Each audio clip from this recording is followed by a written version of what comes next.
할렐루야, 오늘도 좋은 날입니다.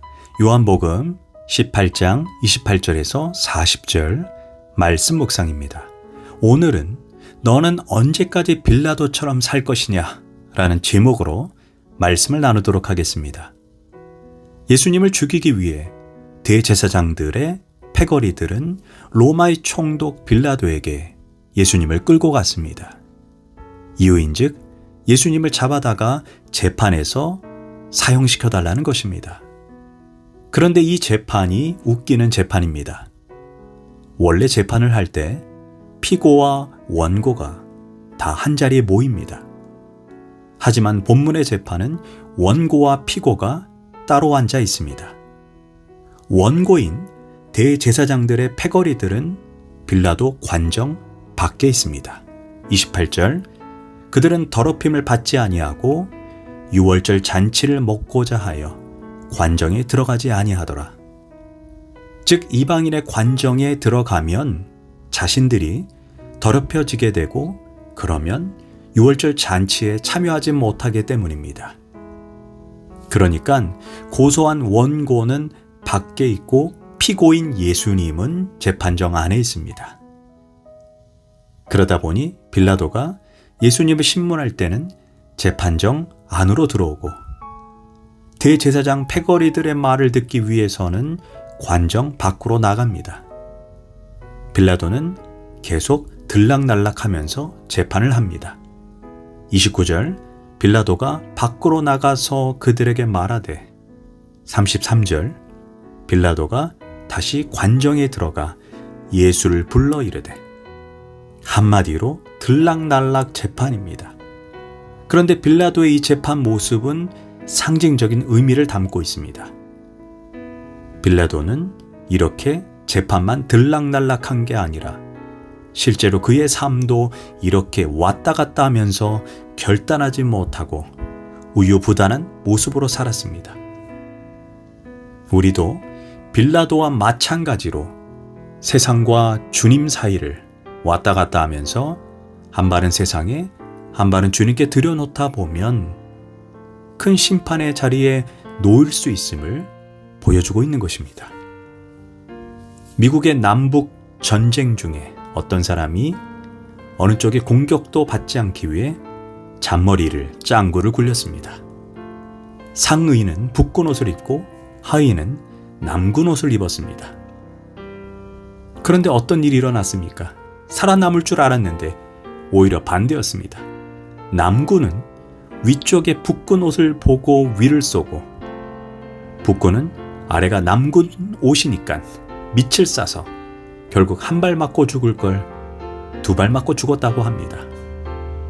타협하는 인생의 말로는 참으로 비참합니다. 빌라도는 진리와 세상 사이를 왔다 갔다 하다가 망한 대표적인 사람입니다. 빌라도의 처신을 통해 우리는 세 가지를 배울 수가 있습니다.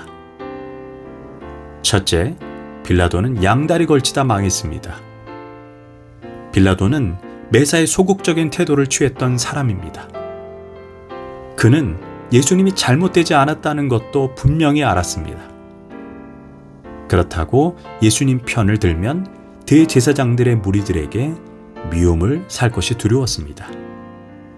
그래서 미지근한 태도로 입장을 취했던 것입니다. 결국 이 재판을 회피하려다가 결국에는 예수님을 십자가에 못 박는 원흉이 되었습니다.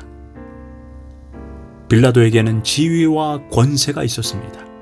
그것을 온전하게 사용하지 않고 기피하다가 비참한 일이 벌어진 것입니다. 마태복음 25장에 한 달란트 받은 사람의 태도가 나옵니다. 그는 매사에 소극적인 신앙 태도를 가진 사람입니다. 한 달란트 받은 사람이 그 돈을 횡령한 게 아닙니다. 한 달란트를 가지고 도망간 것도 아닙니다. 사기치지도 않았습니다. 소극적인 태도를 취하다가 징계를 받았습니다. 땅에 자신의 권리와 재능을 묻어두다가 결국 예수님께 악하고 게으른 종이라는 질책을 받았습니다.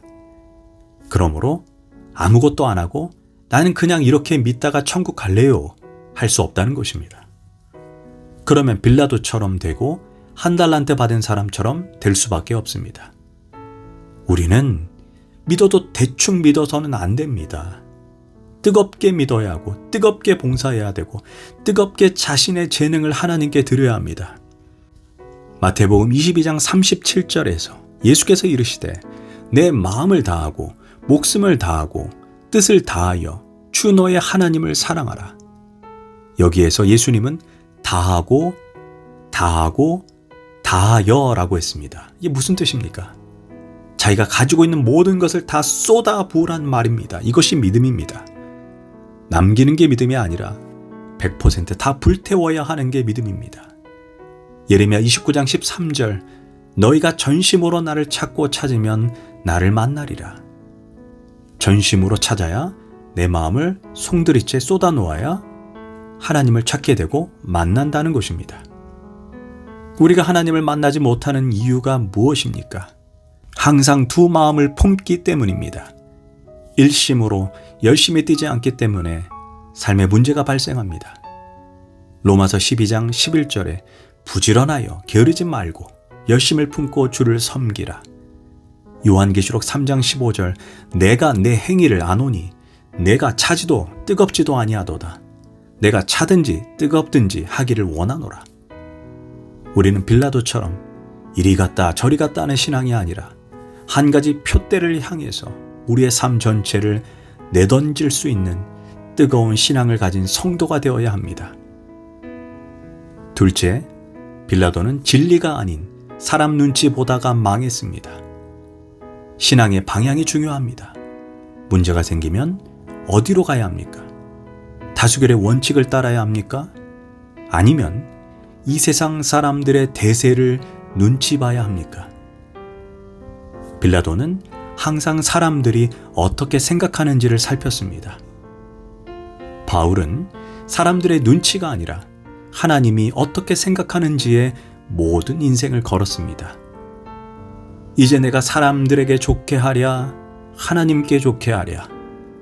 내가 지금까지 사람들의 기쁨을 구하였다면 나는 그리스도의 종이 아니니라. 이것이 성도의 모습입니다. 성도가 능력 없이 무너지는 이유는 진리의 기준이 아니라 자꾸만 사람을 통해, 백을 통해 인간적인 눈치를 보고 문제를 해결하려 하기 때문입니다. 사회생활을 잘하려면 실세가 누구인지 알아야 합니다. 아랫사람에게 백날 문제 이야기해봤자 아무 소용 없습니다. 실세가 누구인지 알고 그 사람한테 가서 말해야 문제가 금방 해결되는 것입니다. 그렇다면 온 우주 만물을 섭리 가운데 이끌어 가시는 분이 누구이십니까? 실세 중에 실세가 하나님입니다. 그러므로 사람이 아니라 주님께 나아가서 문제를 해결하는 그런 성도가 되어야 합니다. 셋째, 빌라도는 방법과 태도가 문제였습니다. 빌라도는 잔머리를 굴리는 대표적인 사람입니다. 아마도 머리가 좋으니 총독까지 올라갔을 것입니다. 그런데 자꾸만 잔머리를 굴리다 보면 반드시 문제가 생깁니다. 성도는 손해가 보더라도 진리를 우직하게 밀고 나가는 태도가 필요합니다. 예수님을 신문했더니 죄가 없습니다. 그럼 어떻게 하면 됩니까? 나는 아무 죄를 발견하지 못했다 하고 그냥 풀어주면 됩니다. 그런데 빌라도는 실리와 명분을 다 챙기려 하다가 망했습니다. 사실 마태복음 27장 19절에 빌라도의 아내가 빌라도에게 충고했습니다. 그의 아내가 사람을 보내어 이르되 저 옳은 사람에게 아무 상관도 하지 마옵소서. 오늘 꿈에 내가 그 사람으로 인해 애를 많이 태웠나이다. 빌라도는 아내를 통해 계시를 받았습니다. 그런데 그냥 풀어주면 유대인들에게 미움을 살까봐 두려웠던 것입니다. 그래서 공의도 세우고 민심도 얻겠다는 속셈으로 그 당시 악지를 내세웠습니다. 6월절이면 내가 너희 한 사람을 놓아주는 전례가 있다. 너희 유대인의 왕을 놓아주길 원하느냐? 아니면 강도요 살인자인 바라바를 놓아주길 원하느냐? 이러면 당연히 예수님을 풀어달라고 말할 줄 계산한 것입니다. 그런데 예상이 빗나가 사람들이 바라바, 바라바를 외쳤습니다. 결국 자기 함정에 자기가 빠졌습니다. 그러므로 예수 믿는 사람들은 목적도 진리여야 하고 방법도 과정도 진리여야 합니다. 이것저것 다 계산해가지고 여러 가지 짱구를 굴리면 오히려 자기 함정에 빠지게 됩니다. 우리는 매주 수천 수억의 사람들이 본디오 빌라도에게 고난을 받으사를 고백합니다. 그는 이 세상에서 가장 치욕적인 이름을 가지게 되었습니다. 다짐하십시오. 가장 큰 이름, 가장 영광스러운 이름인 예수 그리스도의 이름을 얻을 것인지, 아니면 이도저도 아닌 빌라도같이 치욕스러운 이름을 얻을지 당신이 선택해야 합니다. 기도하겠습니다. 주님, 빌라도처럼 양다리 신앙이 되지 않게 하소서. 주님 일할 때 머리 굴리지 않고 어떻게 하면 빠져나갈까 생각하지 말고 묵묵히 말씀에 순종하며 주님만 바라보는 영광스러운 그리스도인이란 이름으로 살다가 본향으로 가게 하소서. 예수님의 이름으로 기도합니다. 아멘.